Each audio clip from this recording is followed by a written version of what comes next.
likod. Yung bulsa, hindi naman masakit yung bulsa. Ay, masakit po. Wow. Sobrang sakit yung bulsa pala dito. Okay, ma'am. Gagamutin natin yung sakit ng bulsa, sakit ng likod. Okay, relax po. Pagod. Okay, relax po. Ha? Ano?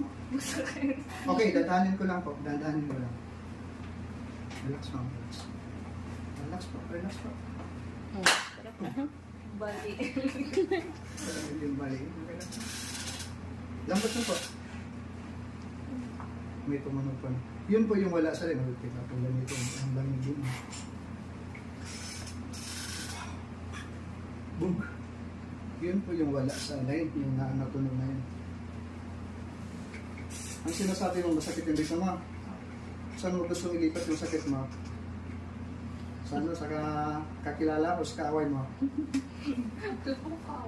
Walang kaaway. Itapon na natin sa dagat. Okay, relax. Okay po, relax. Wala, nahaba yung tainga mo, ma'am. May iligasan. Okay po, tingin sa kanan, ma'am. Tingin sa kanan, relax. Boom! Okay, relax. Tingin sa kaliwa, ma'am. Tingin sa kaliwa. Boom! Boom! Boom! Wow, man! Boom! Okay. Okay. Lilipad tayo, ma'am, ha? Hawak lang. Relax lang. Relax, ma'am. Wow, man.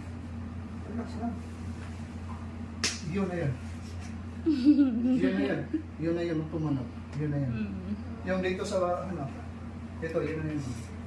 Sa inyong tatlo, may assignment ako sa inyong tatlo.